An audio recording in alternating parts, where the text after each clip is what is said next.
Russia అధ్యక్షుడు Vladimir Putin పర్యటన భారత్లో 2 రోజులు కొనసాగుతోంది. ఈ నేపథ్యంలో చోటు చేసుకున్న ఓ సంఘటన అంతర్జాతీయంగా చర్చకు వేదికైంది. 2 పెద్ద దేశాల అగ్రనాయకులు ఒకే వాహనంలో ప్రయాణించడం అనేది భారత్, రష్యా మధ్య ఉన్న ప్రత్యేకమైన విశేష వ్యూహాత్మక భాగస్వామ్యాన్ని ప్రపంచానికి మరోసారి తెలియజేసింది. ఇద్దరు నాయకులు ఒకే కారులో ప్రయాణించడం వారి మధ్య ఉన్న దృఢమైన వ్యక్తిగత అనుబంధాన్ని, నమ్మకం చాటి చెప్పింది.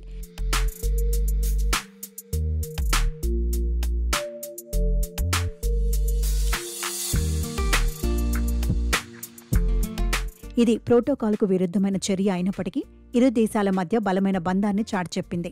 సాధారణంగా రష్యా అధ్యక్షుడు పుతిన్ విదేశీ పర్యటనల్లో తన సొంత అత్యంత కవచ రక్షణ కలిగిన ఆర్ఎస్ సెనాట్ కార్లో ప్రయాణిస్తారు. అయితే ఇండియా పర్యటనలో మాత్రం ఫార్చునర్లో ప్రయాణించారు. భారతదేశ భద్రతా ఏర్పాట్లపై, రక్షణ వ్యవస్థపై రష్యా మనపై ఉంచిన నమ్మకానికి ఇది సూచికగా నిలిచింది. మోదీ, పుతిన్లు టయోటా ఫార్చునర్లో ప్రయాణించడం ఇప్పుడు చర్చకు తెరలేపింది. దీని అనేక రాజకీయ, అంతర్జాతీయ కారణాలున్నాయని నిపుణులు భావిస్తున్నారు. అధికారికంగా కారణం వెల్లడించినప్పటికీ విశ్లేషకులు ఈ చర్య వెనుక గల వ్యూహాత్మక సంకేతాల ఆవశ్యకతను సూచించారు. ఉక్రెయిన్ యుద్ధం నేపథ్యంలో భారత్, రష్యా 2 పశ్చిమ దేశాల నుండి ఒత్తిడిని ఎదుర్కొంటున్నాయి. ఈ సమయంలో ఈ సాధారణ వాహనాన్ని ఎంచుకోవడం వెనుక ఒక బలమైన భౌగోళిక రాజకీయ సందేశం దాగి ఉంది.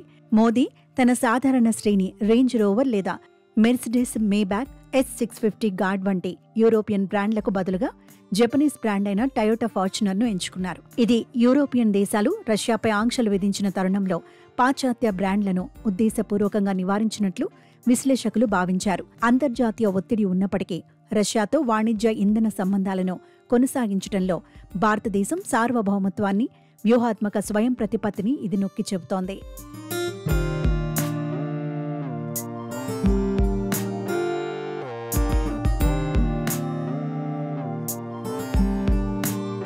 ప్రధానమంత్రి సాధారణంగా ఉపయోగించే రేంజ్ రోవర్ కార్లో 2 సీట్లు మాత్రమే ఉంటాయి. అయితే ఫార్చునర్లో అదనపు వరుస సీట్లు ఉండటం వలన ఇద్దరు నాయకులతో పాటు అనువాదకులను కూర్చోబెట్టడానికి సౌలభ్యంగా ఉంటుంది.